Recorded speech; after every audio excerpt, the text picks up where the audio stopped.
So hello, everyone, and thank you so much for being here. My name is Brittany Hollister, and I'm the Director of Postdoctoral Affairs and Prestigious Awards here in the Graduate School. And I'm with my colleagues Claire and Louise, who I'll let introduce themselves.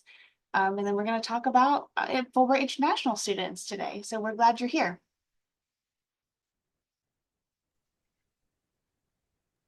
Hi everyone, my name is Claire Anumba. I work with the Fulbright incoming students, so I act as their campus advisor once they're here at UF. Hello, everyone. My name is Louise Johnson. When it comes to Fulbright, I am the liaison for the International Fulbright Scholars. So I am their point of contact once the international scholars are on campus between them and IIE. When they are students, they go to Claire. When they're scholars, they come to me. Thank you. So first, I'm just going to share a little bit about the Fulbright program. As we all know, with the current federal uncertainties, like we're going based on the information that we currently have. But of course, we can take questions and share what information we may have at the end of the talk. So in case you're not aware, Fulbright is an exchange program that was proposed by Senator Fulbright in 1946. And its goal is to promote international goodwill through the exchange of students. And so it's housed within the Department of State, and it's a shared funding mechanism between the US government and international governments, foreign governments. So the funding is shared between those two entities. And there's approximately 8,000 awards each year. And I'm happy to share these slides if it's helpful, and we can put them on UFIC's website or wherever. So as far as the different types of Fulbright programs, we have the US student program, which is the program where students who are currently at UF or have graduated from UF, they can be alumni, go abroad on the Fulbright. And we have what they call the foreign student program, which is international students who are coming to UF's campus to do education. And then as far as faculty or people with a PhD or higher degree, they can be either visiting scholars or researchers or Fulbright scholars. So visiting scholars are those scholars who are coming in to UF to do research. Fulbright scholars are those faculty at UF who are going out abroad to do their Fulbrights. And so today we're going to focus just on those international students and international scholars. So what is the Fulbright Foreign Student Program? So it provides fellowships for international students pursuing a graduate degree in the US. And the awards are provided to incoming students. So they're not awarded to students who are international students who are already here doing their graduate degree. It's for those who are incoming for their graduate degree. The fellowship has an overall budget, and the budget for each fellowship varies from country to country, program to program. So that's kind of the beauty and the chaos, if you will, of Fulbright, is that there's a lot of variation in the awards based on the students and what program they're in and what country they are from. So the requirements for the Fulbright Foreign Student Program, they're paid via outside processes. So this means that their Fulbright funds are paid directly to them from Fulbright. They don't come through the University of Florida like other types of grants. They are required to be enrolled in 9 credits in the fall and spring. And then their summer credits are determined in their letter of appointment and their funding package. They have to be in person. They cannot pursue online degrees. So that's a requirement as well. There are some restrictions on the program structure, such as not being able to have direct patient contact. And then their sponsoring agency, which in most cases is IIE, handles their visa issues and their progress. However, Claire will talk about this a little bit later. If they finish their Fulbright and continue their program at UF, their visa would transfer, and I'll let her talk about that later.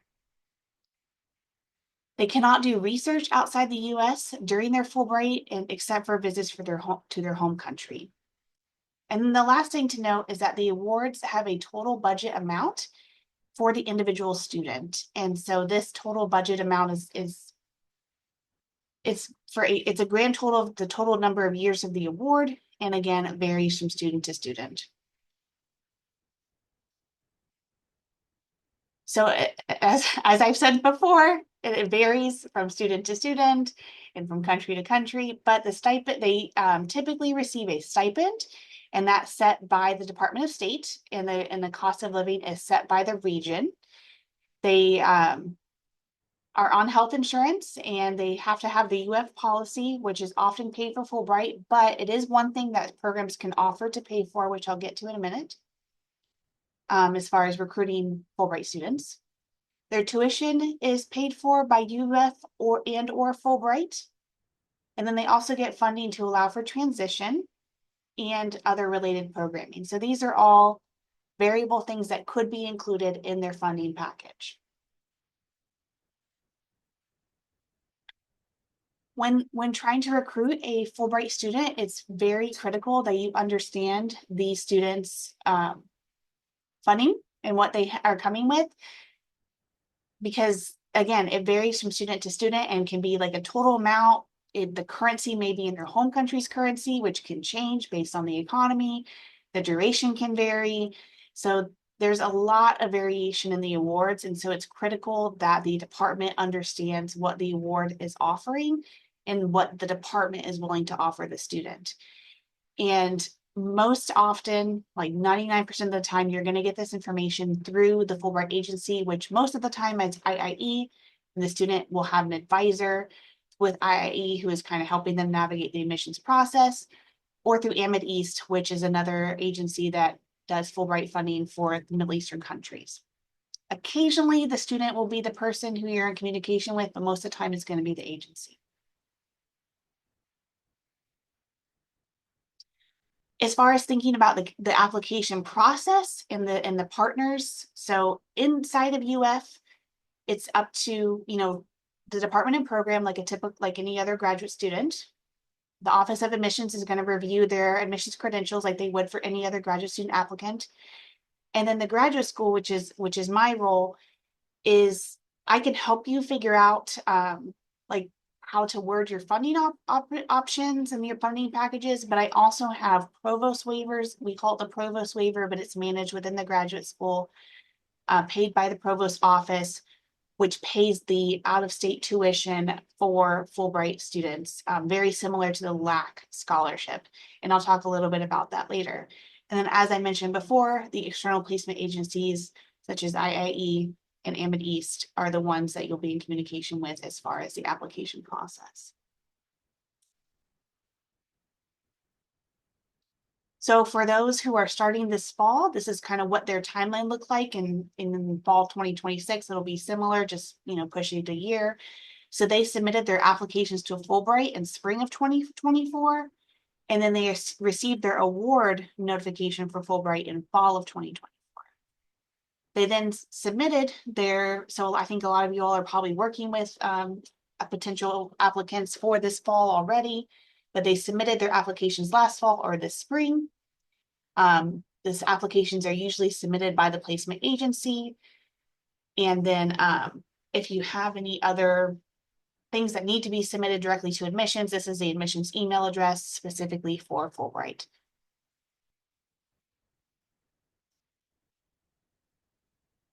So the way that it works is that admissions handles credentials like they do for any other graduate student. They review the transcripts and make sure they meet the minimums and all that good stuff. The graduate program, the department reviews the applications and then talks about potential funding or cost sharing. And then the graduate program sends the admission letter. And so the graduate school is only involved if one, you want to discuss with me about a provost waiver, or two, you have like they don't meet the minimum criteria for admission and you submit a petition, and then the graduate school would review those. So as far as like the University of Florida program funding goals, we want to provide funding what you would provide to a typical student in your department. So we want to make sure that the Fulbright students are receiving that department minimum for their duration of their program. And so ideally that means providing a multi-year package of stipend, tuition, and health insurance. But again, it depends on what you're currently offering other students in your program, and what funding you have available. In terms of the waiver, there's the LAC, which Luis or Claire, do you know if that's still happening? As far as I know, Okay, Yeah, there might be changes, but let's say it's still happening for now. okay, so for now, until we hear otherwise, the LAC is continuing. And so this is oh, I see a chat. Oh, no. Okay, sorry. So the LAC is not continuing. So thank you for that message. So we don't have the LAC anymore. So right now we just have the provost waiver, which as of right now, we have 40 total slots. And this is the waiver that I oversee in terms of just managing who's on it and whatnot. It pays the difference between the out-of-state and in-state tuition. So it'll pay the out-of-state portion of the tuition and leave the in-state to be paid by the funding agency or by the department or by a combination of the two. We have 40 total slots, meaning that includes students who are currently here. And so the amount of available slots during admission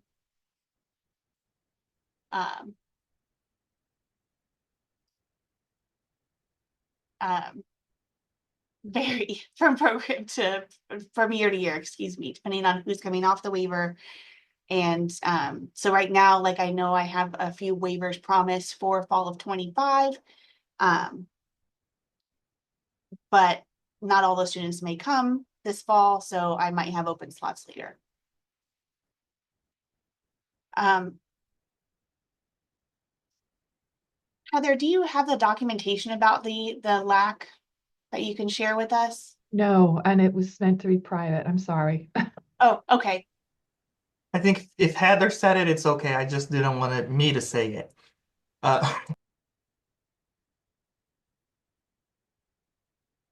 So for now, we definitely have the provost waiver. I think with changes in the LAC, we might see if we can get some additional slots.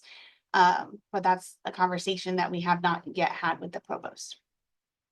There also are other department agreements with the provost that Latin American Studies and class have, but that's not something that I manage or am involved with.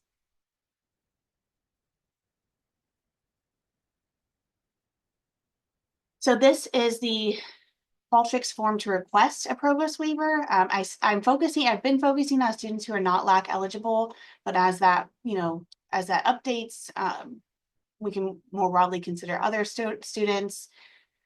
I try to prefer departments who are also offering funding to kind of give preference to those. So if you're able to offer some other financial support, that will prioritize your request for the provost waiver.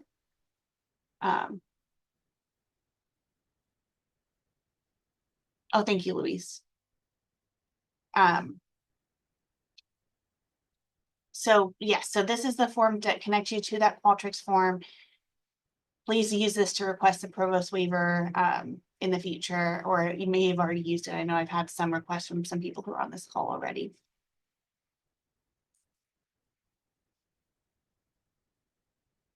Something else that I'm going to be sharing with departments very soon is a form that kind of summarizes these options for cost sharing to kind of help you think through the process of what cost sharing options might look like when you're offering a Fulbright admission to a Fulbright student, excuse me. So this could look like a lot of things. It could look like a top up in their stipend, such as through a scholarship or an assistantship or other types of fellowships or awards that are internal to UF. The graduate school will allow FTE exceptions lower than the minimum since this is a Fulbright, since they are Fulbright. So you just have to petition for that lower FTE if that's something that you would like to do.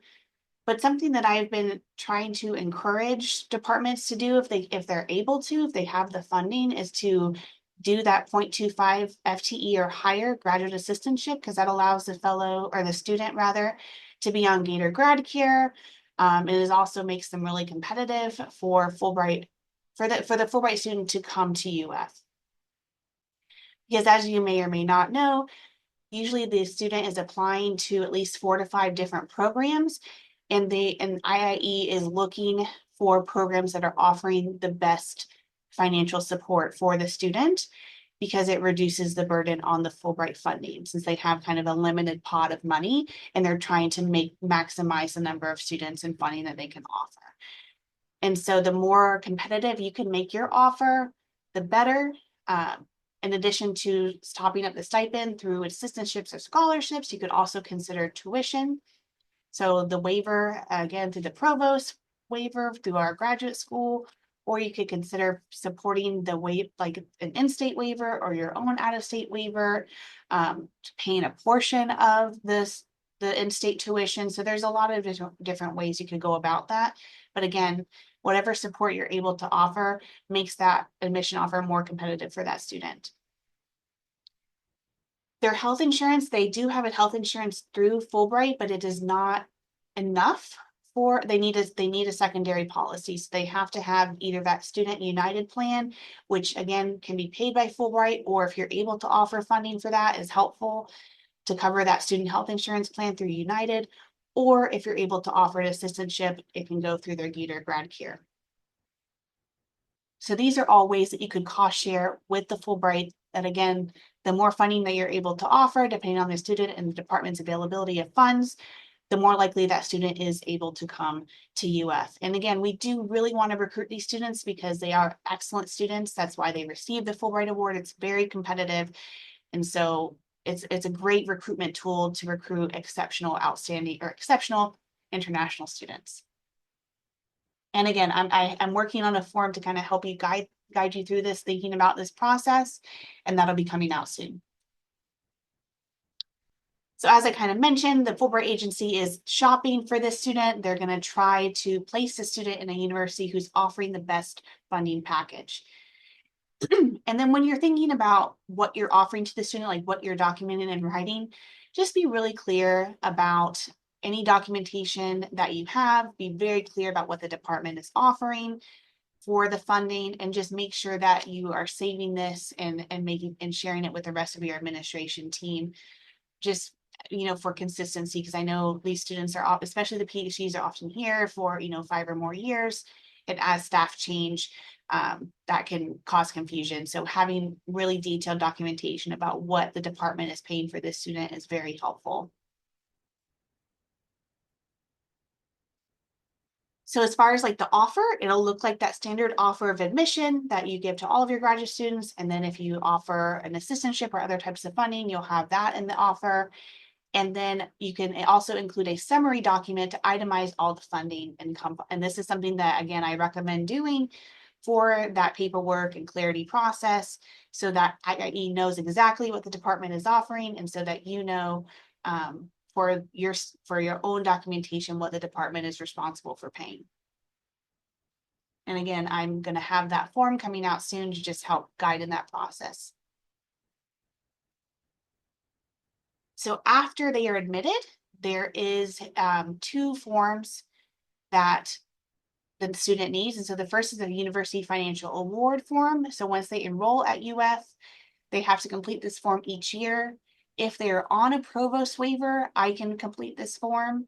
However, if it's other types of funding that department is paying, it would be whoever is financially responsible for that funding award. So that's the person who would fill out that form.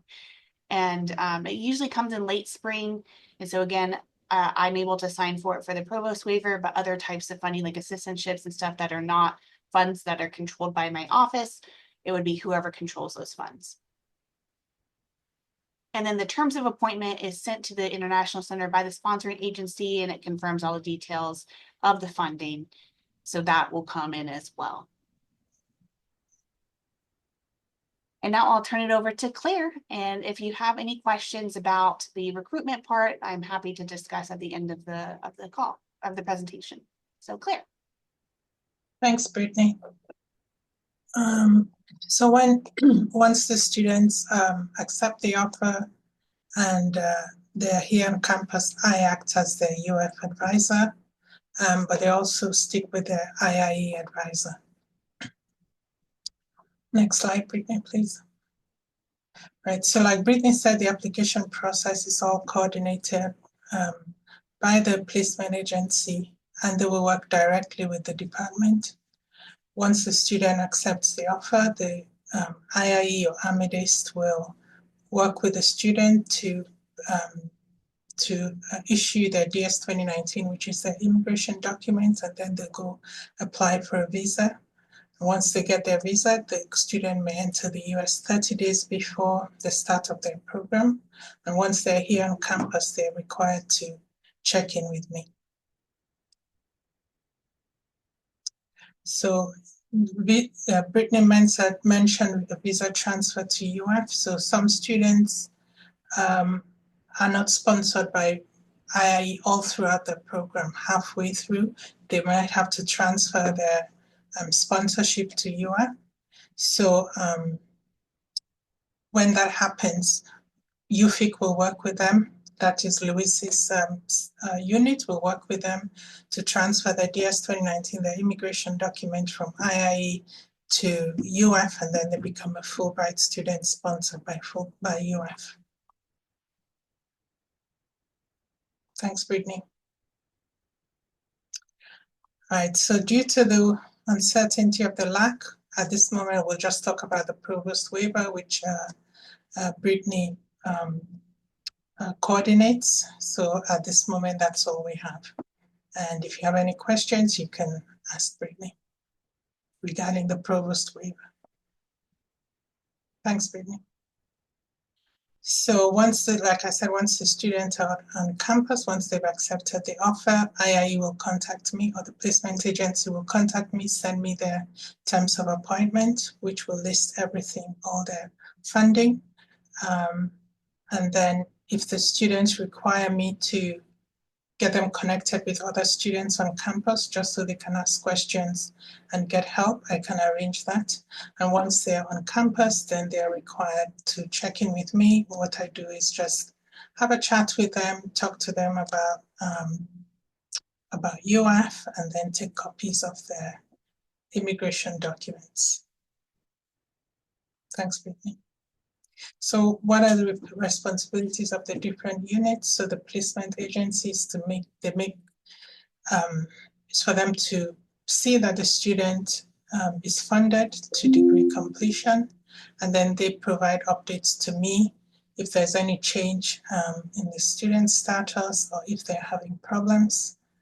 And then the school, which is UF, will provide support if the student needs it, academic support or language support. And then if midway they have to transfer their funding to UF, UFIC will assist them with that, and Luis's unit will help with that. I think that's my last slide, and I'll hand it over to Luis. Hello, everyone. So if we can go to the next one, Brittany, please. Thank you. So the Fulbright Scholar Program is designed for, the advanced PhD student or a faculty member that are selected by the Fulbright Commissions or the U.S. Embassy to participate in a short-term research opportunity. It goes anywhere from 3 months to a year. Very, very rarely when we have somebody stay more than a year. So rare that I cannot even remember the last time I've seen that happen. It has happened, I promise, but it's very rare. And it's in every single field of study you can imagine. They receive funding from Fulbright and their commission to pursue that research. And they have to find a department here at UF that will will sponsor them so they can accept their award. So they're, of course, like everything Fulbright related, highly respected and very, very high achieving individuals. So just a little bit of a background on how the logistics is for the department. Brittany, if you don't mind. So ideally, I would be contacted once they have been selected and the departments have selected their candidates. IIE or Amethyst or their agency will have contacted me. That doesn't always happen. So I very much rely on each faculty member and each department to also let me know once you guys are hosting a Fulbright Scholar, so I can, keep a good data of that Fulbright, and I can also meet with that Fulbright. We rely on the host department to have that Fulbright check-in with me at UFIC. So I can go over a few aspects of their program and a few aspects of their visit. One very important aspect that I usually go over with them is when they're doing talks or lectures outside of UF, and that usually involves an honorarium. That's not, unfortunately, something that Fulbright goes over with them. And there are implications for them to accept that honorarium. That is something I go over with them. So it is very important that they meet with me and when we have this conversation. I'm also happy. It is the host department responsibility to help them with housing, not necessarily financially, but help them to arrange housing. But I'm also happy to give advice and show some of the tools that we have around campus to help them finding housing and arrange appropriate office space, help them with the integration and with the cultural aspect as well. If they are departing early, please let us know that they are departing early. We can communicate that to IIE as well. And for all Fulbright scholars, they also have to obtain a successful risk clearance. Even though we are not the ones sponsoring their visas like we do for our regular J1s, meaning the ones we issue their DS 2019 for, Fulbright scholars also need a risk clearance before they arrive at UF. They will also need a UF ID. So all of that, housekeeping, we rely on the host departments to do. Any questions? Did I see your hands up, Vanessa? No? Okay, well, I'll turn it back to Brittany. Thank you, Louise and Claire. So thinking about increasing Fulbright participation, so in the short term, work with the unit, your department, and the waiver offices, particularly the graduate school for now, to offer competitive packages to those who are interested in UF. We really want to recruit these students. Make sure you're keeping track of the UFIT Global and their weekly newsletter for upcoming opportunities. And then we do have a campus network of the North Florida chapter of the Fulbright Association, and they are a wonderful organization committed to supporting Fulbright students and scholars. So definitely connect with them, participate in the Fulbright Awareness Month activities. And then in the long term, as you're connecting with students and connecting with faculty of partner institutions abroad, like encourage them to apply to Fulbright and contact the Fulbright Commission or US agencies or placement agencies to indicate your interest in hosting Fulbright participants. IIE is still active right now. They do have some staff on furlough, so there's a lot going on there right now. But we're still continuing with Fulbright as we have been. So as far as contacts at Fulbright, for Fulbright at UF, Ashley Tidwell is the person in admissions who's manages the Fulbright credentials processing. You can email her at that that Fulbright admissions email that I had earlier, and I'm happy to put it in the chat if that's something that people need access to. Contact me about the provost waiver, and then contact Claire for students who are here at UF after they have arrived for any check-in